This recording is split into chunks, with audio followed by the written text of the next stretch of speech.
Hello hi. ദേ കണ്ണിൻ്റെ അടുത്തുള്ള കറുപ്പൊക്കെ പോയിട്ടോ. എത്ര ആൾക്കാർക്കായിരുന്നു സന്തോഷം എന്നറിയോ? എൻ്റെ മുഖത്ത് തന്നെ പാട് വന്നു, അത് കഷ്ടപ്പാടാണ് എന്നും പറഞ്ഞിട്ട്. അപ്പോൾ പാടൊക്കെ പോയി, 2-3 ദിവസം പാടുണ്ടായിരുന്നു. ബാക്കിയുള്ളത് കഷ്ടപ്പാടാണ്. അതിപ്പോൾ എപ്പോഴാ പോവുക എന്നുള്ളത് തമ്പുരാനല്ലേ അറിയൂ. അപ്പം ഇങ്ങനൊരു വീഡിയോ ആയിട്ട് വരാൻ കാരണം, ഇന്നും കുറച്ച് തിരക്കും കാര്യങ്ങളുമായിട്ട് ഞാൻ പോവുകയാണ്. അപ്പോൾ എനിക്ക് വീഡിയോസ് ഒന്നും പോസ്റ്റ് ചെയ്യാൻ സമയം കിട്ടുന്നില്ല ഗൈസ്. വീഡിയോ എടുക്കാൻ സമയം കിട്ടുന്നില്ല, പോസ്റ്റ് ചെയ്യാൻ സമയം കിട്ടുന്നില്ല. അപ്പോൾ ഇതിന് മാത്രം എന്താണ് ഇത്ര വലിയത് എന്നല്ലേ എല്ലാവരും പറയുന്നുണ്ട്. ദൈവം എന്നെ വല്ലാതെ ശിക്ഷിച്ചോ എന്ന്. ശിക്ഷിച്ചതാണോ കനിഞ്ഞതാണോ എന്നുള്ളത് ഒരു എപ്പോഴും പറയും 2 മാസം എന്ന്. ഒരൊറ്റ മാസം നിങ്ങൾ വെയിറ്റ് ചെയ്യും. അപ്പം ഞാൻ തെളിവ് സഹിതം ഈ 9ാം ക്ലാസ്സുകാരി എവിടം വരെ എത്തി എന്നുള്ളത് ഞാൻ കാണിച്ചു തരാം. അപ്പം അങ്ങനെയാണ്. എന്നിട്ട് ഇന്നും കുറച്ച് തിരക്കുകളൊക്കെ ആയിട്ട് ഞാൻ വീട്ടിലേക്ക് പോവുകയാണ്. ഇന്നലെ കോഴിക്കോട് പോയി, മിനിയാന്ന് കോഴിക്കോട് പോയി, ഇന്ന് വീട്ടിലോട്ടാണ് പോണത്. ഇന്നലെ വാപ്പയൊക്കെ വന്നിട്ടുണ്ടായിരുന്നു. അപ്പോൾ വന്ന സന്തോഷത്തിൽ വീഡിയോ എടുക്കാനൊക്കെ എന്നോട് മറന്നുപോയി.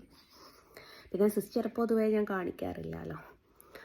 അപ്പോൾ വാപ്പി വന്നിട്ട് സന്ധ്യാസമയത്ത് വന്നിട്ടൊരു 9:30 ആയപ്പോഴാണ് തിരിച്ച് പോയത്.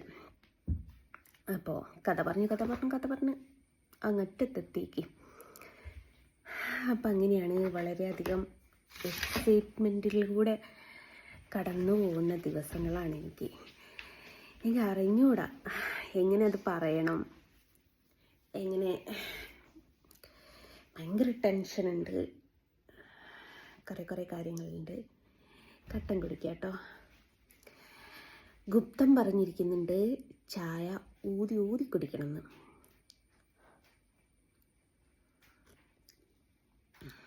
മധുരടാത്ത കട്ടൻ ചായ. അപ്പം നിങ്ങൾ വിചാരിക്കും എനിക്ക് ഷുഗർ ഉണ്ട് എന്ന്. ഇല്ലടോ, എനിക്ക് മധുരം പറ്റൂല എന്ന് പറയാനും ഞാൻ പായസമൊക്കെ ഉണ്ടാക്കി കുടിക്കും കേട്ടോ. ചില കട്ടൻ ചായയിലൊക്കെ മധുരമിട്ട് കുടിക്കുമ്പോൾ വേഗം തലിക്ക പിടിക്കും. അപ്പം അങ്ങനെയാണ്. എന്നിട്ട് സന്തോഷം എന്താണ് എനിക്ക് നിങ്ങളോട് പറയാനുള്ളതെന്നോ ഒന്നും ഇപ്പം പറയാൻ പറ്റത്തില്ല. കുറച്ചുകൂടി ഒന്ന് വെയിറ്റ് ചെയ്യേ. അപ്പോൾ ഞാൻ വിചാരിച്ചു പോകുന്നതിൻ്റെ മുമ്പ് ഒരു വീഡിയോ പോസ്റ്റ് ചെയ്യാമെന്നുള്ളത്. കാരണം ലേറ്റാവും വരാൻ. എൻ്റെ വീട്ടിൽ വൈഫൈയും കാര്യങ്ങളൊന്നുമില്ല. ഇവിടെ വൈഫൈ ഉള്ളൂ. വൈഫൈൻ്റെ പറഞ്ഞപ്പോഴാണ് എപ്പോഴും പറയണമെന്ന് വിചാരിക്കും. നമ്മളെ തളർത്താൻ 100 പേരുണ്ടാവും, താങ്ങാൻ ഒരു പേര് പോലും ഉണ്ടാവില്ല. എൻ്റെ ഒരു അനുഭവം പറയാം, ആരെയും വെച്ചിട്ട് എന്താക്കിയിട്ട് പറയുന്നല്ല. ഞാൻ യൂട്യൂബ് ചാനൽ തുടങ്ങി, റീച്ചൊക്കെ ആയി തുടങ്ങി, അതിന്ന് പേയ്മെൻറ്റ് കിട്ടി തുടങ്ങി.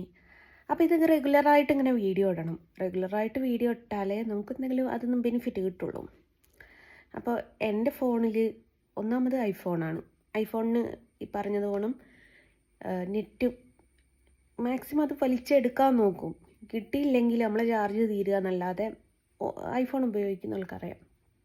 അപ്പം എൻ്റെ തൊട്ടടുത്ത വീട്ടിൽ വൈഫൈ ഉണ്ടായിരുന്നു. അപ്പം ഞാനന്ന് നമ്മുടെ തെറിത്തള്ളിയായിട്ട് പൂര തല്ലുള്ള സമയം, ഞാനും അരുണും പൂര തല്ലുള്ള സമയം. അപ്പം നമ്മൾ തിരിച്ച് വീഡിയോ ചെയ്യുമ്പോൾ 58 മിനിറ്റ്, 1 മണിക്കൂർ. എന്ത് പറ്റിയാ? ചായ കുടിക്കാം. ഞാനൊരു വർക്ക് ചെയ്യുന്നുണ്ടല്ലേ, അങ്ങനെയൊക്കെയാണ് വരുന്നത്. അപ്പോൾ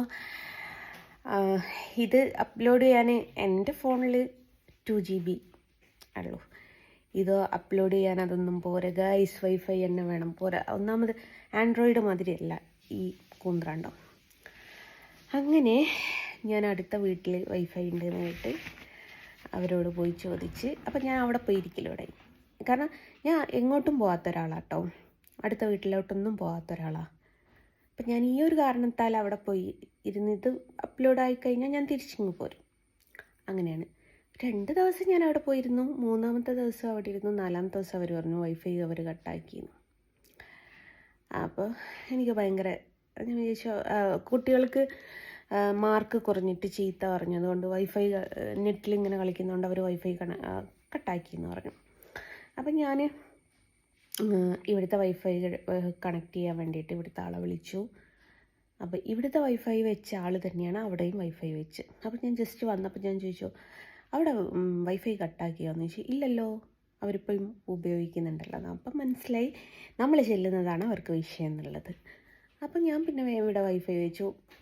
നമ്മുടെ ജാമിത ടീച്ചർ ഉണ്ടല്ലോ, ജാമിത ടീച്ചർ എപ്പോഴും ഉപദേശിക്കും, നമ്മൾ ഒരാളെടുത്ത് ഒരു സഹായത്തിനും പോകരുത്, നമ്മൾ ഒരാളെ ഒരു ഇതും കണ്ട് നിൽക്കരുത്, നമ്മൾ സ്വയം ഒരു ഇതിൽ നിൽക്കണം എന്നാണ്. ഞാൻ വൈഫൈ കട്ടായി എന്ന് പറഞ്ഞപ്പോൾ തന്നെ, അവർ കട്ടാക്കി എന്ന് പറഞ്ഞപ്പോൾ തന്നെ ടീച്ചർ പറഞ്ഞു, നീ നിൻ്റെ വീട്ടിൽ വൈഫൈ വെക്ക്, എന്തിനാണ് മറ്റുള്ളവരുടെ അടുത്തേക്ക് പോകുന്നത് എന്ന് പറഞ്ഞു. എനിക്ക് ഭയങ്കര മോട്ടിവേഷൻ ക്ലാസ് ആട്ടോ ടീച്ചർ എന്ന് പറയുന്നത്. അപ്പം അങ്ങനെ എന്നിട്ട് പിന്നെ ഞാനിവിടെ വൈഫൈ വെച്ച് ഇവിടുന്ന് എനിക്കെപ്പം തോന്നുമ്പോൾ വീഡിയോ ഇടാം, ഒരു കുഴപ്പമില്ല.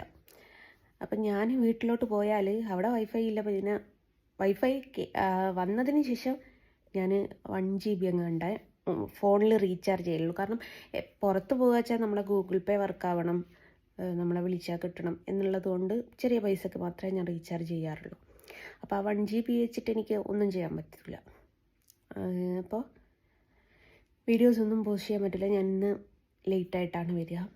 വിശേഷങ്ങളൊക്കെ ഞാൻ എടുത്ത് വെക്കുന്നുണ്ട് രാത്രി പോസ്റ്റ് ചെയ്യാൻ വേണ്ടിയിട്ട്. അപ്പോൾ പോകുന്നതിൻ്റെ മുമ്പ് ഇങ്ങനൊരു വീഡിയോ ചെയ്തിടാമെന്ന് വിചാരിച്ചു. ഇന്നും 500 ലാഭിക്കുകയാണ്. ബസ്സിനാണ്, കോഴിക്കോടേക്ക് ബസ്സിന് പോകുന്ന പോലല്ല, താമരശ്ശേരിയിലേക്ക് ബസ്സിന് പോകുന്നത്. നടക്കുക ചെയ്യുക. നടക്കുക എന്ന് വെച്ചാൽ അത് നടപ്പാണെന്നറിയോ മക്കളെ? കോഴിക്കോടേക്കൊക്കെ ബ്ലോക്കാണെങ്കിലും അവർ പറക്കുക ചെയ്യുക, പൈലറ്റാണ്.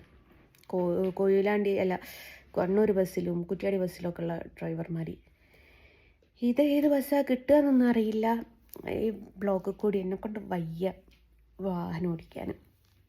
അപ്പോൾ പിന്നെ ബസ് കയറി അവിടെ ഇരുന്നാൽ മതിയല്ലോ. അപ്പം അങ്ങനെയാണ്. അപ്പോൾ വീട്ടിലോട്ട് പോവുകയാണ്.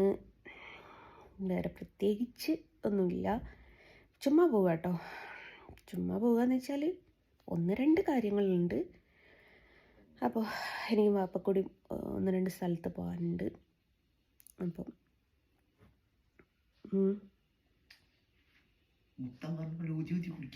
ഗുപ്തൻ ഊതി കുടിച്ചോ.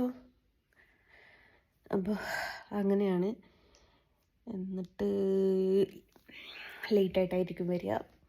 അപ്പോൾ ഞാൻ പറഞ്ഞല്ലോ, ഇനി കുറച്ച് നാളത്തേക്ക് വീഡിയോസൊക്കെ കുറവായിരിക്കും. ഓൺലൈനിൽ ലൈവിൽ വരൽ കുറവായിരിക്കും, ഒക്കെ കുറവായിരിക്കും. കാരണങ്ങളൊക്കെ ഞാൻ പറയുന്നുണ്ട്. അപ്പോൾ ബൈ.